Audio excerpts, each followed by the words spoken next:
जय हिंद बच्चों। कैसे हैं आप सब। आशा करती हूँ सब खूब स्वस्थ मस्त होंगे और खूब मन लगा के पढ़ाई कर रहे होंगे। तो आइए बच्चों, हम आज देखिए महादेवी वर्मा द्वारा रचित तीसरे खंड जो तीसरा गीत है वहां पर पहुंच गए हैं। और ये सांध गीत से लिया गया है बच्चों।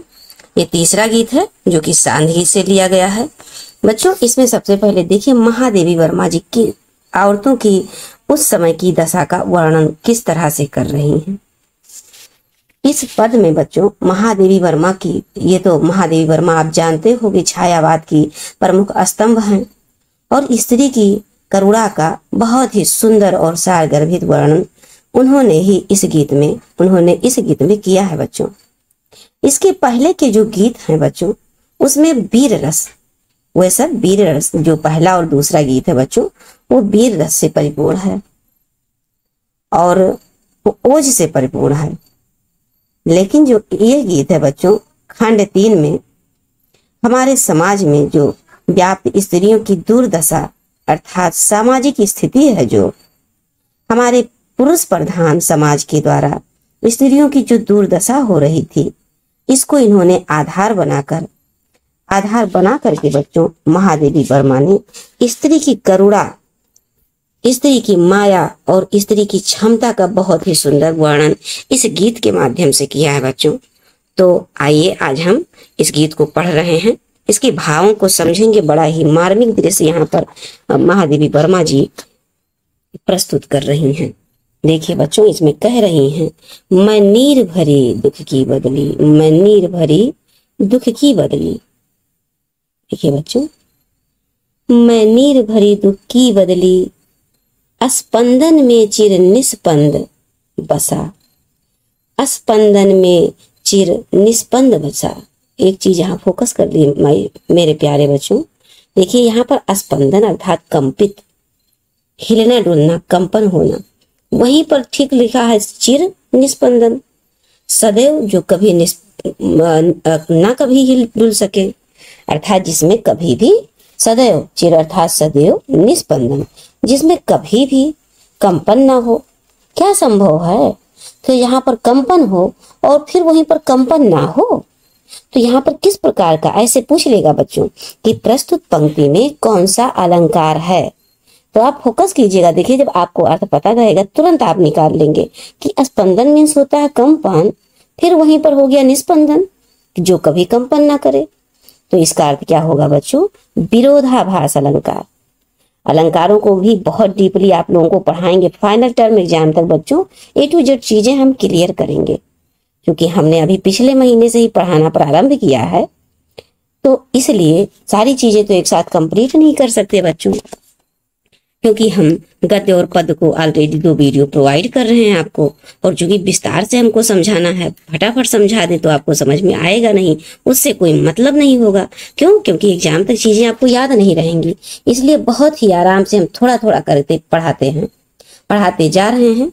निरंतर आप भी जुड़े रहिए और निरंतर हम भी पढ़ाते रहेंगे। यहाँ तक कि बच्चों हम संडे को भी छुट्टी नहीं लेते हैं। चाहते हैं कि आपके एग्जाम के 1 महीना पहले ही सारी चीजें कंप्लीट कर सकें और बहुत ही सुंदर ढंग से, बहुत ही सुचारू व्यवस्थित रूप से। अभी हम गद्य को पढ़ा रहे हैं। आपको गद्य का सारा पार्ट बच्चों थ्योरी के साथ क्वेश्चन आंसर का वर्तमान में श्रृंखला जारी है। ये सब एक प्लेलिस्ट में बना के रखे हैं बच्चों। इस वीडियो में आपको हम उसका लिंक दे देंगे। प्लस ये जो क्या कहते हैं पद का खंड है, तो ये आप जानते हैं 8वां लेक्चर है। अब इसमें 1-2 लेक्चर जो इम्पोर्टेंट देख के और पढ़ा देंगे बच्चों, फिर हम आगे की ओर बढ़ेंगे, क्योंकि इतना पढ़ा देंगे इसने में तो 101% है आपका सवाल बन जाएगा।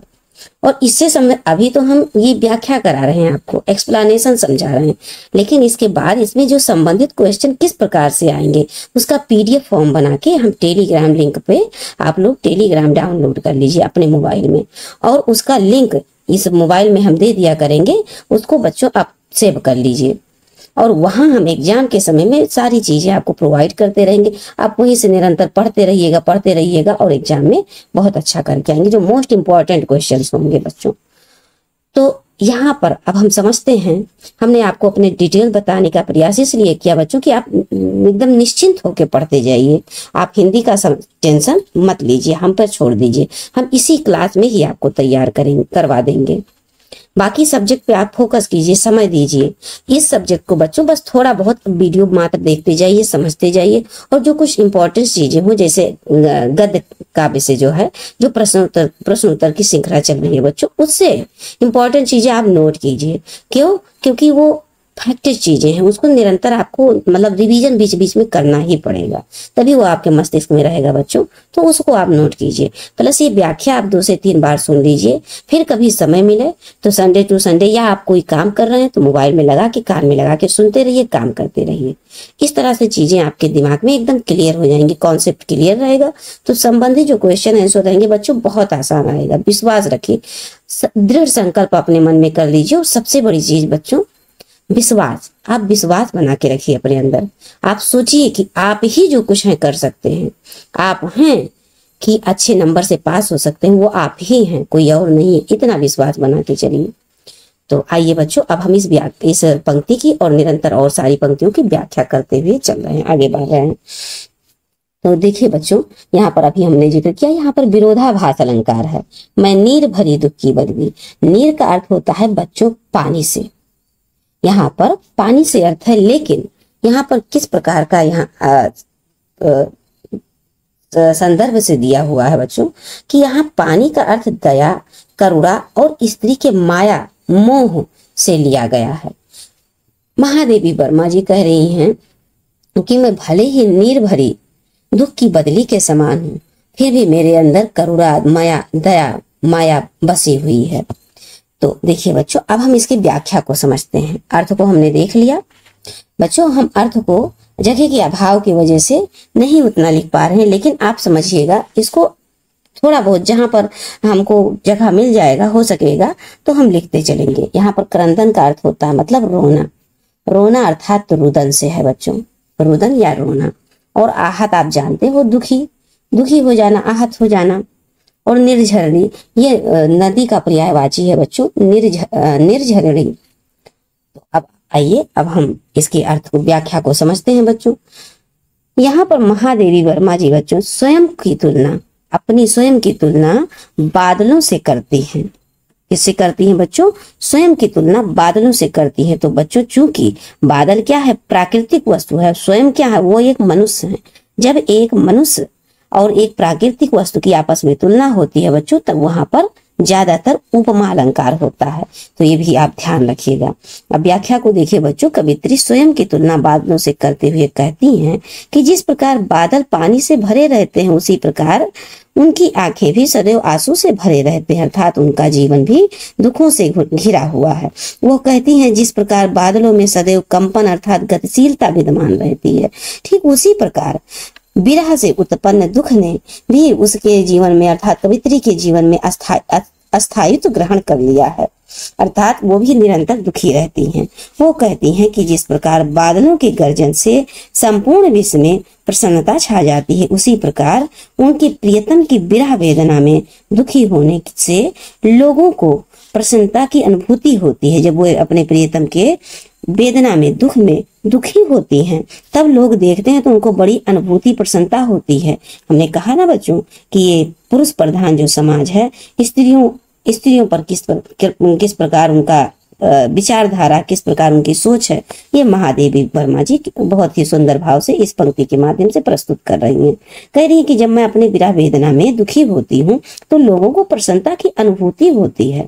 और फिर आगे कह रही हैं कि उनकी आंखों से, उनकी अर्थात महादेवी वर्मा की आंखों से प्रियतम की विरह वेदना के कारण सदैव आंसू की नदी बहती रहती है, किंतु फिर भी उनकी आंखों से प्रियतम से मिलने की आशा हमेशा विद्यमान रहती है। तो यहाँ पर भावार्थ ये है बच्चों की कवित्री अपने प्रियतम की विरह में अत्यंत दुखी हैं, किंतु फिर भी उन्होंने अपने हृदय में उनसे अर्थात प्रियतम से मिलने की आस बांधी हुई है। तो देखिए बच्चों, यहाँ पर क्वेश्चन किस प्रकार से हम जिक्र करते हुए आपको चलते हैं कि क्वेश्चन किस प्रकार से पूछे जाएंगे। बहुत ही ध्यान पूर्वक आप सुनिएगा। कवित्री के निरंतर रुदन का क्या कारण है, इस प्रकार क्वेश्चन पूछ लेगा। बहुत कठिन नहीं पूछेगा, ऐसे पंक्ति दे देगा और इस प्रकार से क्वेश्चन पूछेगा। 1 2 5 क्वेश्चन रहेंगे बच्चों, क्योंकि ये पूरे 10 नंबर का रहेगा, प्रत्येक क्वेश्चन 2 नंबर का रहेगा। कवित्री के निरंतर रुदन का क्या कारण है? कवित्री के निरंतर रुदन का कारण प्रियतम की विरह वेदना है। प्रियतम के वियोग के कारण कवित्री की आंखों से सदैव आंसू की नदी बहती रहती है, किंतु फिर भी उनके हृदय में प्रियतम से मिलने की आशा विद्यमान है। और दूसरा क्वेश्चन पूछ लेगा बच्चों की प्रस्तुत पंक्तियों में कवित्री ने स्वयं को क्या कहा? तो नीर दुख की बदली कहा, आप देख ही रहे हैं नीर दुख की बदली। फिर तीसरा क्वेश्चन पूछेगा बच्चों कि नैनों में दीपक से जलते, नैनों में दीपक से जलते। इस पंक्ति में देखिए बच्चों मोस्ट इंपॉर्टेंट कौन सा अलंकार है? अब ये थोड़ा समझने में दिक्कत होता है, तो समझिए बच्चों। प्रस्तुत पंक्ति में उपमा अलंकार होगा। देखो कैसे होगा उपमा अलंकार। यहाँ पर विरह वेदना से आहत उनकी नेत्रों की जो समानता है दीपक से की गई है। अब विरह वेदना से हाथ वो कौन है? एक मनुष्य है, और दीपक क्या है? प्राकृतिक वस्तु। अब दोनों में तुलना की गई है, समानता की गई है। तब जब जहां पर सम, सी या सब ऐसे प्रकार के शब्द आए बच्चों, तो वहां पर क्या होता है, कभी कभी शब्द नहीं भी आता है, तभी हमको उसके भावार्थ के हिसाब से समझना पड़ता है। तो यहाँ पर रूपक अलंकार, उपमा अलंकार होगा बच्चों। फिर आगे क्वेश्चन पूछ सकता है कि रेखांकित पंक्तियों की व्याख्या कीजिए। अब इसी प्रकार से ऐसे मान लीजिए यहाँ पर और यहाँ पर रेखांकित कर दिया, या यहाँ पर इतना पूरा रेखांकित कर दिया, और इसका व्याख्या आपसे पूछेगा बच्चों। बस सिर्फ इसी प्रकार से क्वेश्चन बनेंगे, कोई भी टेंशन लेने की जरूरत नहीं है। आप सिर्फ व्याख्या को ध्यान पूर्वक समझते जाइए। क्वेश्चन आंसर हम एग्जाम के टाइम में निरंतर आपको, और पहले ही एग्जाम के 1.5 महीना पहले से ही हम बहुत पूरा प्रयास कर रहे हैं बच्चों की, बहुत पहले से ये क्वेश्चन आंसर का सारा मैटर करवा दें। इससे क्या हो कि आप समय से तैयार कर लें। देखिए बच्चों 5वां क्वेश्चन क्या पूछ सकता है कि पाठ का शीर्षक कवित्री, पाठ का शीर्षक और कवित्री का नाम लिखिए। तो पाठ का शीर्षक क्या है? गीत थर्ड नहीं है, गीत थर्ड है। अब आप जब इसको पढ़े रहेंगे व्याख्या को, और ये भी सुने रहेंगे कि ये किस गीत से है, तीसरे गीत से है, क्योंकि तीसरे गीत में ही महादेवी वर्मा जी ने दुख के बारे में बताया है, स्त्रियों की मनोदशा के बारे में बताया है। बाकी पहला गीत और दूसरा तो ओज है, वीरता के बारे में बताया है उन्होंने। तो इसी तरह से जब आप सुने रहेंगे तो दिमाग में बैठा रहेगा, और 1-2 बार सुनने पढ़ने से नहीं होगा बच्चों, बीच बीच में रिवीजन करना पड़ेगा। अब देखिए, अब कवित्री का नाम आप जानते ही, जैसे आप देखेंगे कि मैं निर्भरी, तुरंत आपके दिमाग में टिक से आएगा, क्लिक करेगा कि महादेवी वर्मा जी हैं। तो आइए बच्चों, अब हम नेक्स्ट पंक्ति पे चलते हैं। यहाँ पर देखिए, थोड़ा सा पहले इसको ऊपर करेंगे और थोड़ा सा बड़ा भी कर देते हैं। आप समझते हैं, पहले हाईलाइट कर दे बच्चों चीजों को। ये देखिए, यहां तक हम समझते हैं बच्चों। मेरा पग परा संगीत भरा, मेरा पग परा संगीत भरा, मेरा पग परा संगीत भरा। देखिए बच्चों, श्वासों से स्वप्न पराग झरा, नभ के नौ रंग बुनते दुकूल, छाया में मलय बयार पली, छाया में मलय बयार पली। बच्चों ये मलय जो है ना, एक पर्वत का नाम है जो कि दक्षिण भारत में पड़ता है। ये मलय पर्वत दक्षिण भारत में पड़ता है बच्चों। यहाँ पर क्या है, अब मसालों की बहुत अच्छी खेती होती है। हाँ, मसालों की खेती खूब अच्छी होती है, उपज। और यहीं पर देखिएगा अंग्रेज लोग आए भी थे मसालों की खोज में। तो यहाँ से क्या, यहाँ की विशेषता क्या है बच्चों, यहाँ पर मंद मंद और सुगंधित और शीतल बयार हमेशा चलती रहती है। इस पर्वत की यह विशेषता है, मलय पर्वत की। तो अब उसी की तुलना देती हूँ मैं महादेवी वर्मा जी। देखिए, पराग का अर्थ होता है बच्चों पुष्पराज से। पुष्पराज जो फूलों पर रज एक प्रकार का धूल होता है बच्चों, वो धूल जो फूलों के बीच लंबे केसरों पर जम जाती है, उसी को पराग कहते हैं।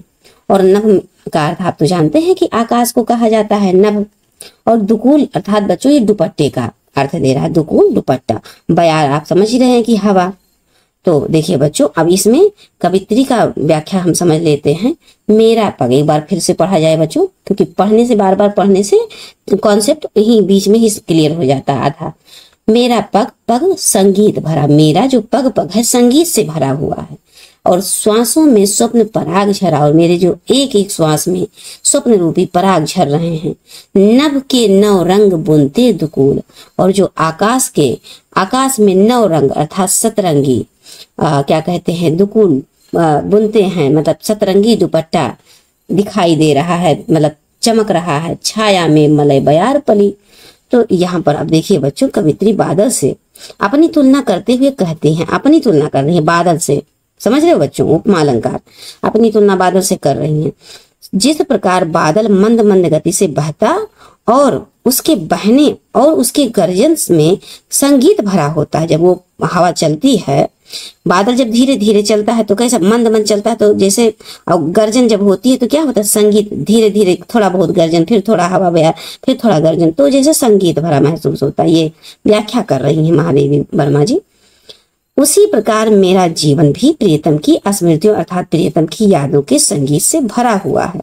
फिर आगे कवित्री कहती हैं कि जिस प्रकार बादलों की परिणति उनका बरसना होता है, उसी प्रकार मेरे जीवन में तुम्हारी मधुर स्मृतियां बसी हुई हैं, अर्थात प्रियतम की मधुर स्मृतियां बसी हुई हैं। फिर आइए बच्चों, अब देखिए यहाँ पर अंडरलाइन जो हमने कर दिया है, इसके भावों को समझते हैं। इसी प्रकार से क्वेश्चन पूछेगा अंडरलाइन करके। जैसे बादलों के बरसने के उपरांत आकाश में निकला इंद्रधनुष उसके आंचल के समान अर्थात दुपट्टे के समान लगता है। यहाँ पर दुकुल, दुपट्टा और आंचल दोनों का अर्थ होगा बच्चों, आंचल के समान लगता है। तथा उस समय मलय पर्वत की जो शीतल हवा के समान बहने वाली वायु से ऐसा प्रतीत होता है, ऐसा महसूस होता है जैसे वो इसी आंचल की छाया में पली हो। सुगंधित वायु इसी आंचल की छाया में पली हो और वही उसका उद्गम स्थल भी हो। फिर आगे कहती है, ठीक उसी प्रकार प्रियतम की स्मृतियां मेरे जीवन में इंद्रधनुष के समान नौ रंगों का और मलय पर्वत के समान शीतलता का संचार करती है। बच्चों, ये एक मानव की एक प्राकृतिक वस्तु से तुलना की जा रही है, समानता की जा रही है, तो यहाँ पर उपमा अलंकार होगा बच्चों। बार बार रिवाइज करा रहे हैं आपको, उपमा अलंकार आप याद रखिएगा। और इस अलंकार को हम तो और अच्छे से पढ़ाएंगे ही बच्चों, तो आपको कॉन्सेप्ट और क्लियर हो जाएगा कि मतलब उपमा या रूपक या अनुप्रास ये सब अलंकार का क्या होते हैं। अब देखिए बच्चों, इससे संबंधित हम क्वेश्चन समझ लेते हैं, क्योंकि सुने रहेंगे तब दिमाग में बैठा रहेगा। जैसे पहला क्वेश्चन आपसे पूछ लेगा कि कवित्री के लिए उसके प्रियतम की स्मृतियां किसके समान हैं, तो आपने सुना ही है कि इंद्रधनुष और मलय पर्वत के समान है, बस इतना ही लिख देंगे। प्रियतम की स्मृतियां उसके जीवन में इंद्रधनुष के समान है, 9 रंगों का मलय पर्वत के समान शीतलता का संचार, बस 2 नंबर हो गया। आप इतना पूरा नहीं लिखेंगे, बस इतना ही लिख देंगे कि कवित्री के लिए उसके प्रियतम की स्मृतियां धनुष एवं मलय पर्वत के समान है, तो भी आपको पूरा नंबर मिलेगा बच्चों। अब आइए देखिए, बादलों से अपने जीवन की तुलना करते हुए कवित्री क्या कहती हैं। बादलों से अपने जीवन की तुलना करते हुए कवित्री कहती हैं कि जिस प्रकार बादलों की गर्जना की आवाज संगीतमयी होती है, उसी प्रकार मेरा जीवन भी प्रिय की मधुर स्मृतियों के समान संगीतमयी हो गई है। और थर्ड क्वेश्चन देखिए बच्चों, 5 क्वेश्चन पूछेगा आपसे। एक क्वेश्चन पूछ लेगा कि मैं, जैसा भी देखिए पंक्ति ही दे दिया और पंक्ति से ही पूछ लेगा कि मेरा पग पग संगीत भरा कौन सा अलंकार है। देखिए मेरा पग पग संगीत भरा, इसमें कई अलंकार हो सकते हैं। देखिए बच्चों, पुनरुक्त प्रकर्ष अलंकार भी आप पकड़ सकते हैं, वर्णों की आवृत्ति हुई है तो अनुप्रास अलंकार भी आप पकड़ सकते हैं। अब डिपेंड करता है कि आपके ऑप्शन में क्या है। ऑप्शन वाला नहीं है तो आप पुनरुक्त प्रकाश लगा दीजिएगा बच्चों, 100% सही हो जाएगा। जानते हैं, सबसे पहले देखिए यहाँ पर और कोई अलंकार आ ही नहीं रहा है। पग पग, पग पग तुरंत ये पुनरुक्त प्रकाश पहले है। अब देखिए, मान लीजिए अब और भी आप लिख देंगे तो अनुप्रास अलंकार लिख देंगे। इसके अलावा तीसरा कोई स्वप्न पराग, अब यहाँ पर स्वप्न रूपी पराग भी आप लिख सकते हैं, तो यहाँ पर रूपक अलंकार भी आ जाएगा। तो इस प्रकार बच्चों, आप चाहे पुनरुक्त प्रकाश लिख देंगे तब भी मान्य होगा, आप अनुप्रास लिख देंगे तब भी मान्य होगा, और आप रूपक लिख देंगे तब भी, अगर ये दोनों पंक्ति दिया हुआ है तब। लेकिन अगर यही एक पंक्ति दिया हुआ है बच्चों, तो ठीक आप तुरंत के तुरंत क्या लगाएंगे, पुनरुक्त प्रकाश, बस। अब देखिए बच्चों, और क्वेश्चन क्या पूछ सकता है कि रेखांकित पंक्तियों की व्याख्या कीजिए। ये देखिए, जैसे अभी हमने रेखांकित किया नहीं था, इसीलिए हमने नीचे रेखांकित किया कि ताकि आपको पता रहे कि मतलब कौन सी मतलब इसी प्रकार से पूछे जाएंगे। रेखांकित कर देंगे 2 लाइन 3 लाइन या 1 लाइन, और उसी का व्याख्या करना रहेगा। बहुत कठिन नहीं आएगा, ऐसे एकदम सिंपल आएगा। और 5वां क्वेश्चन आपसे ये पूछ सकता है बच्चों कि जैसे पद्यांश जो है, प्रस्तुत पद्यांश में कवित्री ने अपने किन भावों को व्यक्त किया है, तो किन भावों को व्यक्त किया है बताइए। उनके मन में जो अपने प्रियतम की मधुर स्मृतियां हैं, किसकी? अपने प्रियतम की, अपने जो उनके प्रिय हैं उनकी जो मधुर मधुर मीठी मीठी यादें हैं बसी हुई हैं। कवित्री ने उन प्रियतम की स्मृतियों को मलय पर्वत से आने वाली शीतल मंद बयार की तरह क्या कहते हैं, भावों को व्यक्त किया है। अब आइए नेक्स्ट पंक्ति पे हम लोग चलते हैं बच्चों। थोड़ा जल्दी जल्दी बढ़ने का कोशिश करेंगे, फिर भी ये इतना सुंदर है ताकि हम कुछ छोड़ना नहीं चाहते, सोचते हैं आपको अच्छे से समझा दे ताकि दिमाग में आपके 2 से 3 बार सुन लें तो एकदम बैठा रहे। अब देखिए बच्चों, मैं क्षितिज भिरकुटी पर घिर धूमिल, चिंता का भार बनी अविरल, रज कण पर जल कण, रज कण पर, देखिए बच्चों यहाँ पर हम मान लीजिए हम यहाँ पर ऐसे कर दे रहे हैं अंडरलाइन, ये मान लीजिए व्याख्या पूछ लेगा आपसे। रज कण पर जल कण हो बरसी, रज कण पर जल कण हो बरसी, नव जीवन अंकुर बन निकली। फिर से पढ़ते हैं बच्चों। मैं क्षितिज भिरकुटी पर चिर धूमिल, चिंता का भार बनी अविरल, रज कण पर जल कण हो बरसी, नव जीवन अंकुर बन निकली, नव जीवन अंकुर बन निकली। अब आप क्षितिज का अर्थ जानते होंगे बच्चों। आप कहीं समुद्र के पास में जाइए और देखिए बहुत दूर तक, जहां तक आपकी नजरें जा सके, तो देखिए वहां पर एकदम अंतिम छोर पे कि आपको ऐसा लगेगा जैसे धरती और आसमान एकदम मिलता हुआ दिखाई दे रहा हो। उसी को बच्चों काल्पनिक कल्पना कीजिए, अगर आपने देखा है तो भी, और नहीं तो ऐसे ही कल्पना कीजिए। तो वो स्थान जैसे धरती और आसमान जहां मिलता हुआ दिखाई दे, उसी को क्षितिज कहते हैं बच्चों। और ये जो भिरकुटी है ना, ये आपकी आंखों की भौहों की को दर्शाया जा रहा। और चिर तो आप पहले ही जान गए हैं कि धूमिल होता है, और अरे सॉरी बच्चों, चिर अर्थात सदैव होता है, और धूमिल का अर्थ जैसे धुंधला दिखाई दे। फिर चिंता का भार बनी अविरल, अर्थात चिंता का जो भार है निरंतर बनी हुई है। अविरल अर्थात बच्चों निरंतर। अब इसके और रज आप तो जानते हैं, यहाँ पर देखिए ये रज कण मतलब धूल कण, और जल कण तो जल कण आप जानते ही हो। तो देखिए बच्चों, अब इसके भावों को हम लोग समझते हैं और फिर उसके बाद इससे रिलेटेड क्वेश्चन कैसे कैसे बनेंगे। कवित्री कहती हैं कि जिस प्रकार जल के भार से नभ में झुके हुए बादल, जब बादल में पानी भरा होता है अर्थात पूरा घनघोर होता है, तब कैसा होता है, झुके हुए होते हैं। बादलों को देखकर ऐसा कह रही हैं कि जिस प्रकार जल के भार से जो आकाश में झुके हुए बादल को देखकर ऐसा लगता है जैसे वह उसकी भौहें हों, बादल उसकी भौहें हों और उसकी चिंतित अवस्था को अभिव्यक्त कर रही हूँ। किसकी? कवित्री की भावें हूँ और उनकी चिंतित अवस्था को व्यक्त कर रही हूँ।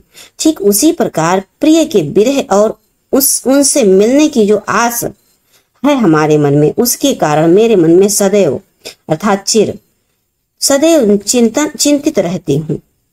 फिर आगे बच्चों देखिए, जो अंडरलाइन पार्ट है आपको मान लीजिए यहाँ से है, तो इसका व्याख्या समझ लीजिए कि वो कहती है कि जिस प्रकार बादल पानी के अत्यधिक भार को सहन ना कर पाने के कारण पृथ्वी पर बरसने लगते हैं और उनमें नव जीवन का संचार हो जाता है। जब वो बरस के खाली हो जाते हैं, फिर उनके बादल रूपी हृदय में नव जीवन का फिर नए बादल उमड़ने लगते, फिर वो चले जाते हैं नया बादल बनाने के लिए, नए नए बादल बनाने के लिए नव जीवन का संचार होता है।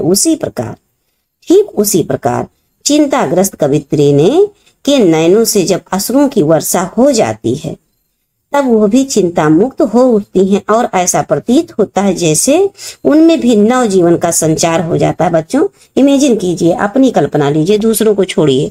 आप कभी कोई भी इंसान, हर इंसान के जीवन में सुख दुख आता रहता है। बाय द वे आपको किसी चीज की चिंता हो गई तो आप क्या करते हैं? आप तो मासूम बच्चे हैं, अभी रोने लगते हैं। मान लीजिए रो लिए अकेले में, कोई माता पिता ने किसी चीज के लिए डांट दिया, माता पिता को जवाब नहीं दे पाएंगे, फिर भी आप गलती नहीं की है तो आप क्या करेंगे? रो लेंगे। और जब रोने के बाद वो फिर मन हल्का हो जाता है और फिर नई नई बातें फिर दिमाग में चलने लगती, अच्छी अच्छी बातें। तो वही यहाँ पर चीजें वर्णन कर रही महादेवी वर्मा जी। अब देखिए बच्चों, यहाँ पर नेक्स्ट हम देखते हैं। अच्छा, अब ये भी देख लीजिए कि इससे संबंधित क्वेश्चन किस प्रकार बनेंगे। तो देखिए बच्चों, ऐसे बन सकता है कि कवित्री को कब अनुभव होता है कि उसमें नव जीवन का संचार हो गया है। कब होता है बच्चों? जब वो चिंताग्रस्त नयनों से आंसू की धारा बहा देती हैं, मतलब रो लेती हैं, तब वो फिर चिंता मुक्त हो जाती हैं, और जब चिंता मुक्त हो जाती हैं तो फिर उनकी स्थिति वैसे ही हो जाती है, उसे मतलब नव जीवन का संचार होने लगता है, नई नई विचारधाराएं, फिर अच्छी अच्छी विचारधाराएं उनके मन में फिर बनने लगती हैं। तो अब आइए बच्चों, अब दूसरा क्वेश्चन देख लीजिए, थोड़ा बहुत ऐसे देखते जाइए ताकि दिमाग में बना रहे कि किस प्रकार से क्वेश्चन बनेंगे। फिर ऐसे पूछ सकता है बच्चों, अंडरलाइन दिया रहेगा या वैसे कहेगा कि प्रस्तुत पद्यांश का भाव स्पष्ट कीजिए, इसमें क्या भाव है। तो यहाँ पर क्या भाव है, प्रिय के विरह में व्यथित है कवित्री, और हृदयगत करुणा के भावों को काव्यात्मक रूप से इन्होंने प्रस्तुत कर दिया है, अभिव्यक्त कर दिया है। तो इसमें आप क्या लिखेंगे, आप लिखेंगे कि जो कवित्री है, प्रस्तुत पद्यांश की कवित्री जो है, वो अपने विरह के व्यथित, अपने विरह, प्रियतम के विरह को व्यथित किया है, अभिव्यक्त किया है, बस इतना लिख देंगे तो ये भी ठीक रहेगा। और प्रस्तुत पद्यांश में कौन सा अलंकार है, देखिए बच्चों, अलंकार को लेके काफी आप सतर्क रहिएगा। यहाँ पर देखिए मानवीकरण अलंकार होगा और रूपक अलंकार भी होगा, जिसमें कवित्री ने अपने जीवन को और बादलों की स्थिति में समानता बना दी है, समानता व्यक्त की है, और बादलों पर मानवीय गुणों का भी आरोपण किया है। तो इसलिए बच्चों यहाँ पर मानवीकरण अलंकार हो जाएगा। रेखांकित पंक्ति की व्याख्या कीजिए, ऐसे क्वेश्चन पूछ सकता है। तो आपसे हमने बताया, जिक्र किया कि ऐसे रेखांकित कर देगा। पांचवा क्वेश्चन पूछ लिया जाए इस मतलब पंक्ति से कि मैं क्षितिज भिरकुटी पर घिर धूमिल, चिंता का भार बनी अविरल, का अर्थ स्पष्ट कीजिए। तब आप क्या कहेंगे बच्चों, वही भावार्थ लिख देंगे कि जिस प्रकार जल के भार से नभ में झुके हुए बादल को देखकर ऐसा मालूम होता है जैसे उसकी भौहें हों, और अर्थात बादल या कवित्री की भौहें हों और उसकी चिंताओं को दर्शा रही हूँ, और उसी प्रकार प्रिय के विरह में कवित्री भी प्रिय के मिलने के कारण सदैव मतलब चिंतित रहती है, ना मिलने के कारण। तो अब थोड़ा सा अभी आगे देख लीजिए बच्चों, इसका 2 लाइन यहीं पर है और 2 लाइन नेक्स्ट पेज में है। तो देखिए यहाँ पर पहले समझ लेते हैं। पथ पथ को न मलिन करता आना, पद चिन्ह न दे जाता जाना। पथ को न मलिन करता आना, आना अर्थात आगम, आया हुआ, पद चिन्ह न दे जाता जाना।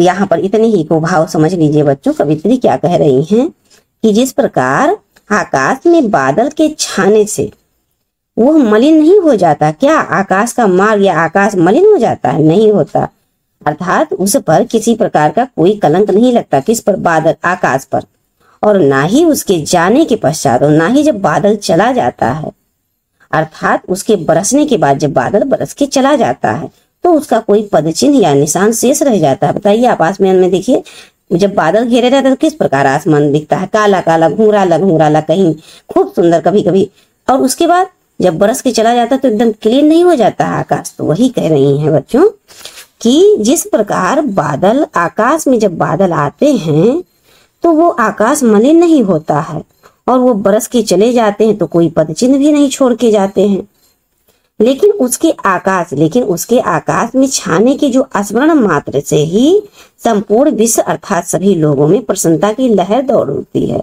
यहाँ पर आशय समझिए बच्चों, जब आकाश में जब बादल छा जाते हैं और घनघोर घिरने लगते हैं, मतलब कि अभी बरसने वाले हैं, तो जो पृथ्वी पर अर्थात खासकर किसानगढ़ या जहाँ पर बहुत अधिक गर्मी है, वहां के सब लोग कैसे महसूस करते हैं, आनंदित नहीं हो जाते हैं कि अरे अभी तो बारिश होगा और पृथ्वी हमारी शीतल हवा फिर बयार चलेगा।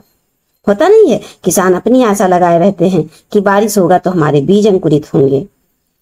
तो आगे फिर देखिए बच्चों, नेक्स्ट पंक्ति से, ये 2 पंक्ति यहाँ पर है,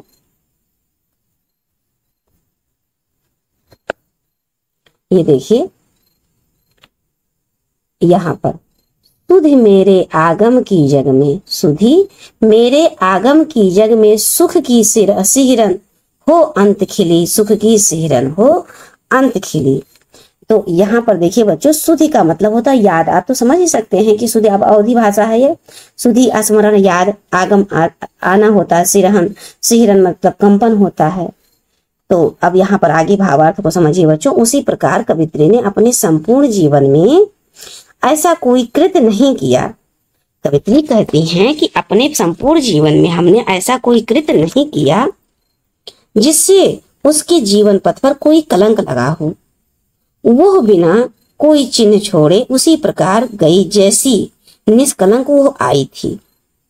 फिर आगे कह रहे हैं कि उसके इसी गुण के कारण ही जब भी उसके इस संसार में आने की स्मृतियां लोगों के मस्तिष्क में आती हैं तो वह उनमें खुशी की सिहरन अर्थात कंपन पैदा कर देती हैं।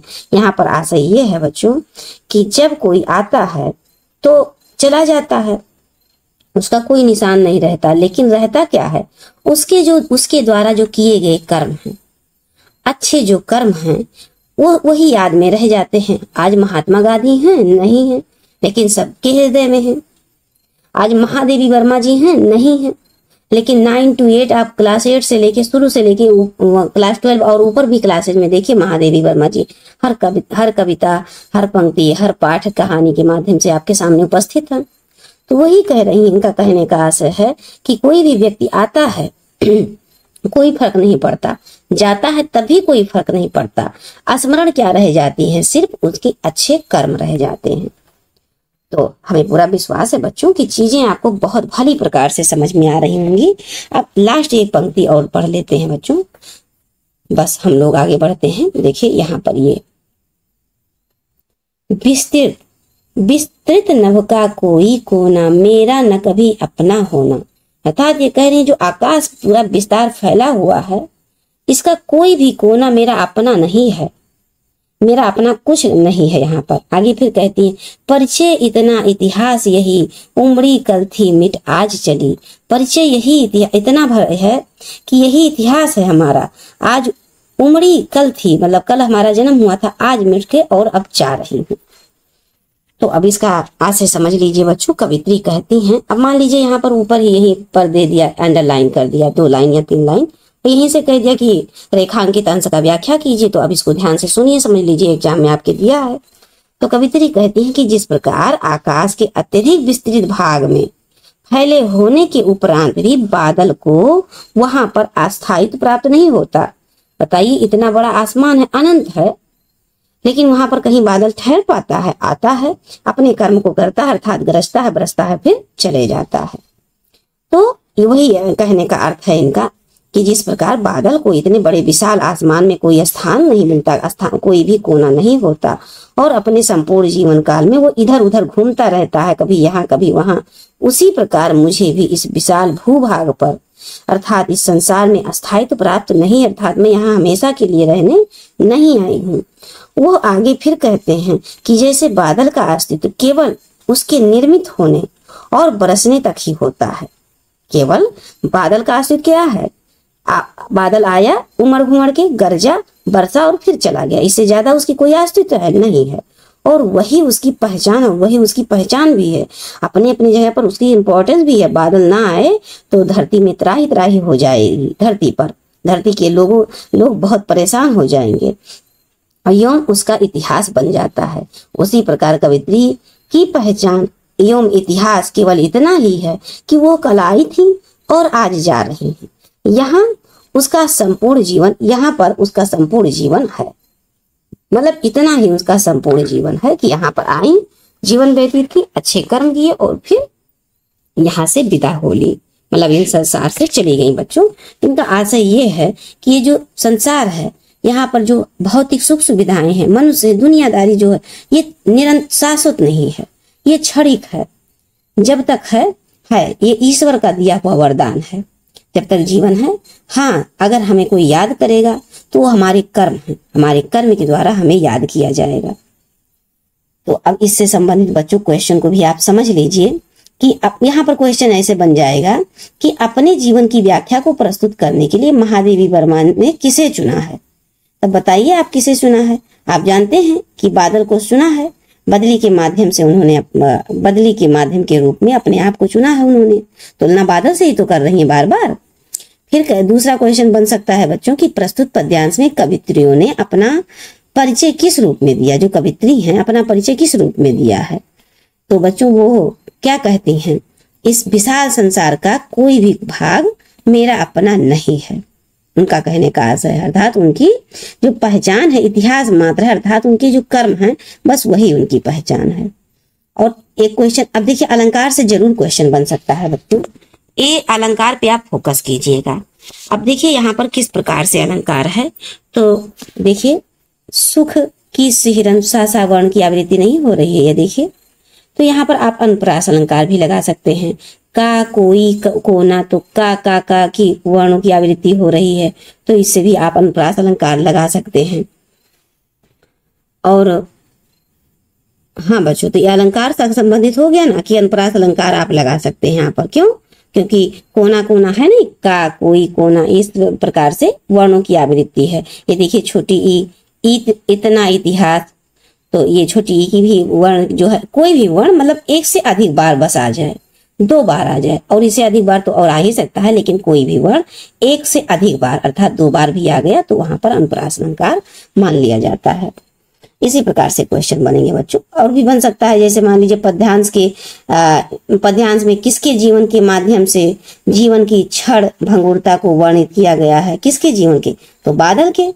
बादल का अस्तित्व कितना है? क्षण भर ही तो है, आया, बरसा, घुमड़ के उसके बाद चला गया। तो उसी प्रकार से है बच्चों, उसी प्रकार कवित्री। जैसे देखिए पूरा समझ लीजिए बच्चों, बादल के जीवन के माध्यम से क्या कहेंगे आप? क्या कहेंगे कि बादल के जीवन के माध्यम से जीवन की क्षण भंगुरता को वर्णित किया गया है। बच्चों आप लोग अगर लिखना भी चाहते हैं तो बिल्कुल जो हम बोल रहे हैं उसको आप वीडियो रोक रोक कर लिखते जाएं बच्चों। अगर लिखने की इच्छा है तो मतलब हम बिल्कुल आपको सपोर्ट करेंगे कि आप अवश्य लिखिए। ये तो हम सिर्फ इसलिए करें कि आप सुनने पर फोकस कीजिए, क्योंकि आपके पास अगर कम समय है तो भी आप यहाँ आपका हिंदी तैयार हो जाएगा इस चैनल के माध्यम से। लेकिन अगर आप लिख लेंगे तो फिर उसका क्या कहना है। बाकी तो हम आपको प्रोवाइड कराएंगे ये PDF याद करने के लिए। तो आइए बच्चों, ये हमारा अंतिम पंक्ति था और हमें पूरा विश्वास है कि आपको चीजें बहुत अच्छे से समझ में आई होंगी। इसीलिए हमने बहुत आराम से धीरे धीरे करके एक एक पॉइंट को समझाया है। समझाने वाले इसको 8-9 मिनट, 10 मिनट, 15-20 मिनट में समझा देंगे, लेकिन हमने इसको बहुत विस्तार से, क्योंकि ये बहुत इंपॉर्टेंट है। पूरा ये तीनों गीत है बच्चों, परीक्षा के माध्यम से बहुत इंपॉर्टेंट है। अगला हम 1-2 और चैप्टर आपको पढ़ाएंगे काव्य से, क्योंकि हम चाहते नहीं कि एक भी क्वेश्चन छूटे आपका। तो हम देखते हैं कि और कितना मतलब पढ़ लेते हैं कि नेक्स्ट कौन सा क्लास है और कितना इंपॉर्टेंट है, उसको हम समझेंगे और परीक्षा की दृष्टि से भी उसको हम देखेंगे। फिर आपको हो सकेगा तो उसको भी पढ़ाएंगे, 1-2 लेक्चर और पढ़ा देते हैं। उसके बाद फिर हम नेक्स्ट किसी सिलेबस की तरफ, पाठ्यक्रम की तरफ, जो भी आपका जैसे व्याकरण हो गया या संधि हो गया, संस्कृत से रिलेटेड जो बच्चों हैं, आप उसके लिए बिल्कुल भी चिंता ना करें। इतना अच्छे से पढ़ा देंगे कि संस्कृत आपका यहीं के यहीं तैयार हो जाएगा इसी वीडियो से। और आप पूरा गारंटी के साथ बोल रहे हैं बच्चों कि आप पूरा लिख के आएंगे। बस शर्त इतना है, कंडीशन यही है कि आप निरंतर वीडियो को देखेंगे और जो मैटर हम लिखने को कहेंगे उसको आप अवश्य लिखेंगे और रिविजन भी करेंगे।